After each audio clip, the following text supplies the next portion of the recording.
నమస్కారం గురుగారు. అఖండ లక్ష్మీ ప్రాప్తిరస్తున్నానా. గురుగారు, గురు యోగం గురించి వివరించండి గురుగారు. గురు యోగం మన జాతకంలో ఉంటే ఏదైనా సాధించవచ్చు అని భావిస్తారు. ఇల్లు, పెళ్ళి, సంతానం ఇలాంటివన్నీ కూడా సాధించవచ్చు అని అంటారు. మళ్ళీ మన జాతకంలో రాశితో సంబంధం లేకుండా మన జాతకంలో గురు యోగం పెరగాలి అంటే ఎలాంటి పరిహారాలు పాటించాలి అంటారు? గురు యోగం పెరగాలి అనేది నీచ స్థానంలో ఉన్నప్పుడు, అంటే ఇప్పుడు సపోజ్ ఎగ్జాంపుల్ మనకి మేషరాశి వారిని తీసుకుందాం. మేషరాశి వారికి భాగ్యాధిపతి గురుడు, వ్యయాధిపతి కూడా గురుడే. అలాగే వృషభ రాశి వారికి అష్టమాధిపతి గురుడు, మిథునానికి సప్తమాధిపతి. అంటే ఒక్కొక్క రాశికి ఒక ఆధిపత్యం ఉంది ఆయనకి. అంటే గురుయోగం పెంచుకోవాలంటే మకరంలో గురుడు ఉన్నప్పుడే నీచపడతాడు. అక్కడ ఆయన ఎవరిని యోగించే అవకాశం ఉండదు, సైలెంట్ అయిపోతాడు. అంటే నీచల మధ్యలో ఉంటాడు, ఆయన నీచుడు అయిపోతాడు, దొంగోడు అయిపోతాడు, తప్పుడు వ్యక్తిగా అయిపోతాడు, మారిపోతాడు. కానీ గురుడు మహా మంచి శుభయోగాన్ని ఇచ్చేటువంటి గ్రహం. అసలు గురుడు అత్యంత శుభకారకుడు. అసలు మొత్తం జాతకంలో గురు యొక్క దృష్టి ఉందంటే అది విజయం పూర్తి అవుతుందని అర్థం.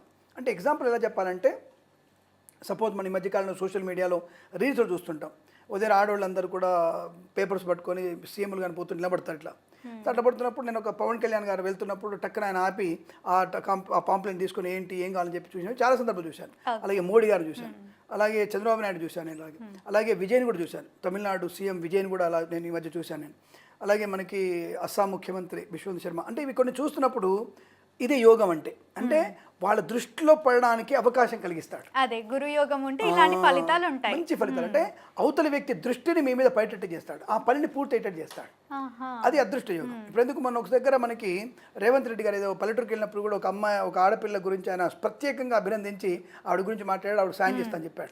అది నేను పేపర్లో చూశాను. ఆయన ప్రత్యేకంగా అభినందించి ఆ పని చేశాడు ఆయన. సో అలాంటివి అంటే ఆ గురుయోగం ఉన్నప్పుడు ఎలా జరుగుతాయి. ఇదంతా కూడా మనకి గురుగ్రహం యొక్క ప్రభావం.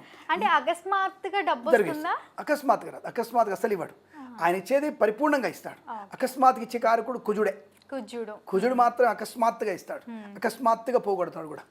గురుడు జాగ్రత్తగా ఇస్తాడు, పదిలంగా ఉంచుతాడు.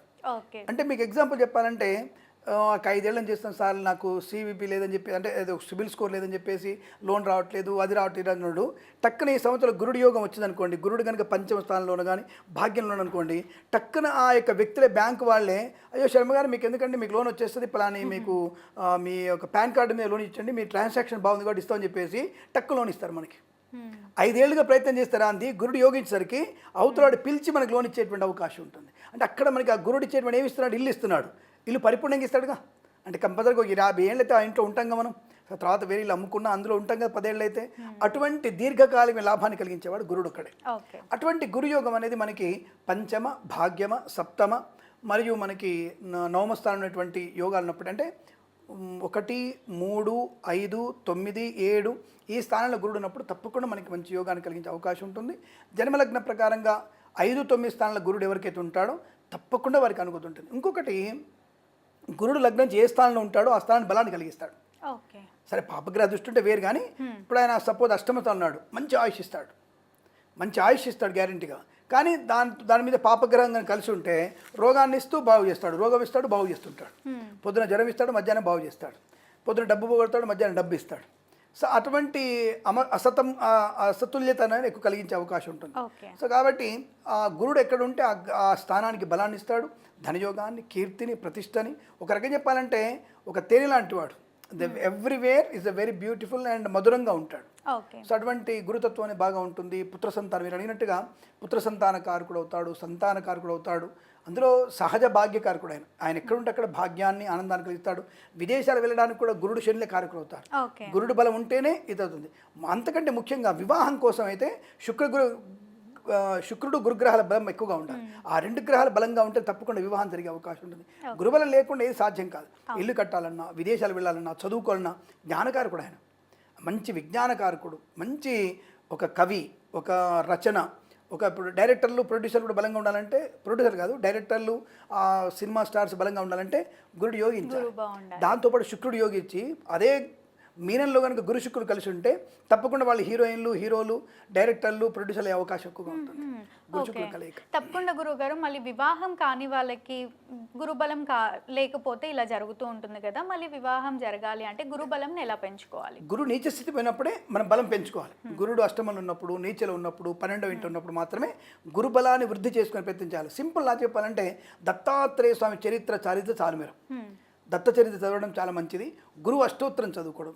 చాలామంది వచ్చేసి గుం గురుభ్యో నమః, బుం బృహస్పతి నమః అని చెప్తుంటారు మంత్రాలు, కానీ అక్కడ ఎక్కడ అవి లేవు. బృం బృహస్పతి నమః అనేది ఎక్కడ లేదు, అది అబద్ధం. అవి మంత్రాలు కావు, కేవలం ఎవరు దాన్ని ఈ నార్త్ ఇండియన్స్ అలాంటి క్రియేట్ చేశారు తప్ప బృం బృహస్పతి నమః, బుం బుధాయ నమః, కుం కుజాయ నమః, ఇవన్నీ ఎక్కడ, రమ్ రవయ్య నమః, అవన్నీ ఎక్కడ కూడా అది జాతకంలో మీకు గ్రంథాల్లో లేవు. అది ఉత్తర భారతీయులు కొంతవరకు దాన్ని అలా క్రియేట్ చేశారు తప్ప మూలమంత్రాలు ఉంటాయి. ఇప్పుడు రవిగ్రహం బాగాలేకపోతే ఛాయా, ఇప్పుడు శని బాగాలేకపోతే ఛాయా మార్తాండ సంభూతం అనేటువంటి శ్లోకాన్ని చదువుకుంటున్నాం. అట్లా మనకి ఆ శ్లోకాలు ఉన్నాయి, తప్పకుండా చదువుకోవడం మంచిది.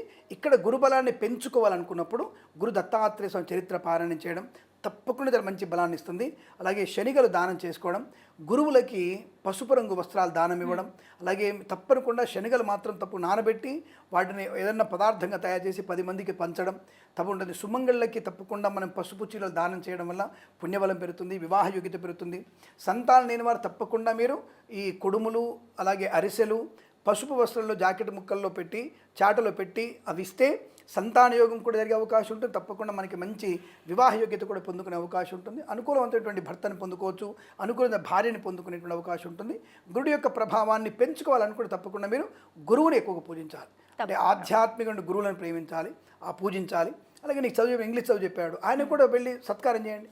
ఒక గురుగారికి మీకు ఇంగ్లీష్ చెప్పాడు, ఫిజిక్స్ చెప్పాడు, ఆయన దగ్గరికి వెళ్ళి ఒక ప్యాంట్ షర్ట్ పెట్టండి, ఆయనకి చెప్పులు కొనియండి, మంచిగా ఆయనకు ఒక చుక్క కొనియండి, షాలో వేయండి, ఒక షీల్డ్ ఇవ్వండి, ఆయనకు ఒక 25,000 గిఫ్ట్గా ఏదైనా ఇవ్వండి. అంటే డబ్బులు గిఫ్ట్గా ఏమని కాదు, ఆ స్థాయిలో మన పాఠం చెప్పిన గురువు రిటైర్ అయిపోయి ఉంటాడు, ఆయనకి మనం అటువంటి సత్కారం చేస్తే భగవంతుడు నీకు పుణ్యబలాన్ని కలిగిస్తాడు. దానివల్ల వివాహాన్ని కలిగిస్తాడు, జ్ఞానాన్ని ఇస్తాడు, ధనాన్ని ఇస్తాడు, సంతానాన్ని కూడా ఇచ్చే అవకాశం ఉంది. ఒకటి కాదు, సమస్తం ఇవ్వగలిగేటువంటి గ్రహం గురుగ్రహం అని చెప్తాను. తప్పకుండా గురువుగారు, ఎవరికైనా రాశితో సంబంధం లేకుండా ప్రతి ఒక్క జాతకంలో దృఢంగా ఈ గురుబలం ఉండడానికి ఎంతో చక్కటి పరిహారం తెలియజేసినందుకు ధన్యవాదాలు. శుభమస్తు, ఆనంద సిద్ధిరస్తు, కళ్యాణమస్తు.